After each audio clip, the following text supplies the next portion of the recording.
Hello everyone, good morning. Today we are going to learn daily use English speaking practice with Nepali meaning. Let's get started. Lata goes to school. Lata school जान्छिन्. Sita and Amrita go to school. Sita र Amrita school जान्छिन्. Sita and Amrita go to school. This train deports at 10 o'clock. यो train 10 बजे जान्छ. The Prime Minister doesn't come here tomorrow.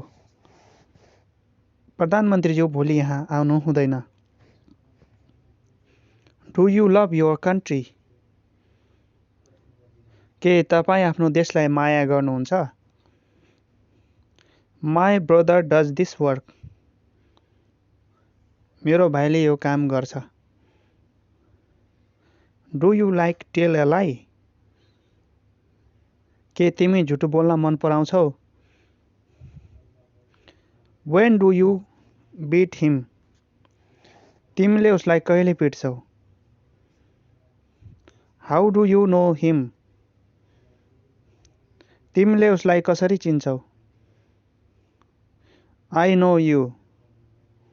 मैले तिमीलाई चिनिरहेको छु. I have known you for 10 days. म हजुरलाई 10 दिनदेखि चिन्छु.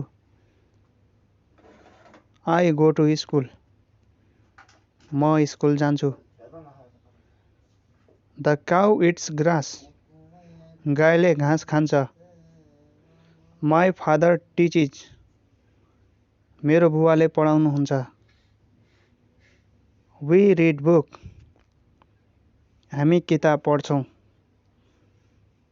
We play cricket. हामी क्रिकेट खेल्छौँ. My friend doesn't take tea. मेरो साथीले चिया पिउँदैनन्. We doesn't play. हामी खेल्दैनौँ. You don't read. तिमी पढ्दैनौ. Do I eat? के म खान्छु? Do they sing? के तिनीहरूले गाउँदैछन्? Do I know? के मलाई थाहा छ? Do I read? के म पढ्छु? Where do you live? तपाईँ कहाँ बस्नुहुन्छ? What do I want? म के चाहन्छु? She wants to learn how to prepare tea. उनले चिया पकाउन सिक्न चाहन्छिन्. You don't know how to swim. तिमीले पौडिन जान्दैनौ. What do you eat? तपाईले के खानुहुन्छ? Where does he live? उनी कहाँ बस्छन्?